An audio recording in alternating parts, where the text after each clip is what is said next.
Hello, lurdies and germs.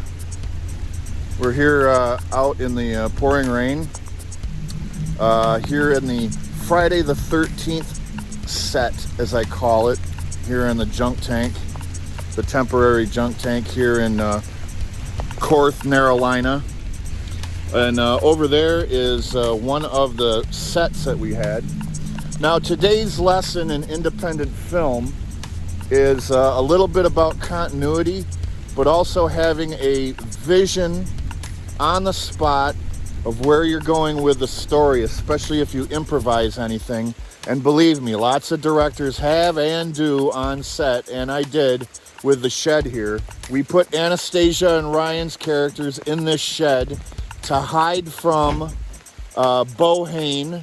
Bohane's one of our villains, and also we have the Screet, which are these little, medium, and big creatures that look like insect aliens, and they're really deadly when they're invisible, but they're pretty easy to kill once you can get the advantage on them, get your hands on them, especially the little ones. You can just snap them in half like they're made of ceramic.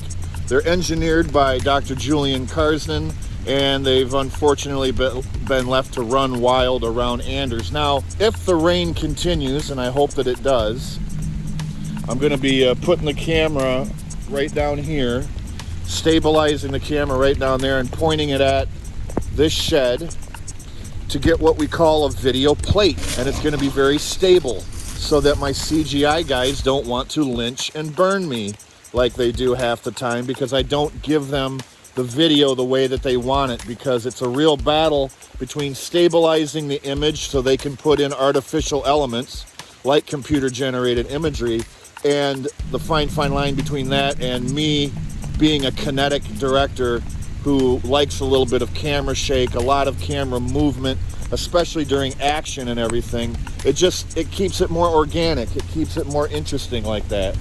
So anyway, I'm going to stabilize the camera right here. That being said, in my CGI guys' defense, they're not wrong when they say that half the time.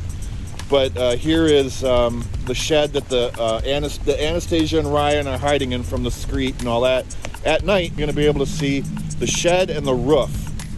Like right now, I'm out here to also get Foley of the rain hitting the ground and the rain hitting the tin roof, aluminum roof, whatever it is, and get that sound effect so I have it for later. And then what I'm going to do is I'm going to have Bohane walk by practical. He's going to walk by practical, which will probably be me, I think, for the first time being Bohane ever, walking past. And then as he's walking past at a different pacing, I'm going to have the Screet creatures going tick tick tick tick tick tick tick tick tick tick by, and going tick tick tick tick tick tick tick across the rooftop. Or that's what they'll be doing later as Bohane goes by. And then we already have the interior stuff shot of Anastasia and Ryan inside the shed. If I have time tonight, or between now and tonight's show, I'm going to put some B-roll of their sequence, maybe a little bit of dialogue. Yeah, continuity is an issue because you want to make sure that, well, there's elements you have to have. You have to have the shed. I have to have the door closed. I have to have a light down in that corner. I have to copy everything so it looks the same. So it's a continuity issue. Also, you want to think ahead when you're filming, which is what I did. And I said, okay, we got to get the shots with Anastasia and Ryan out of the way. I can put in Bohane walking by. I can put in all the other stuff later, and they don't even have to be there. The only reason I'm not doing it right now is because I have a live show in a couple of hours, and we're going on at 9, and then immediately after that, I'm going to come out here and take some footage of the shed.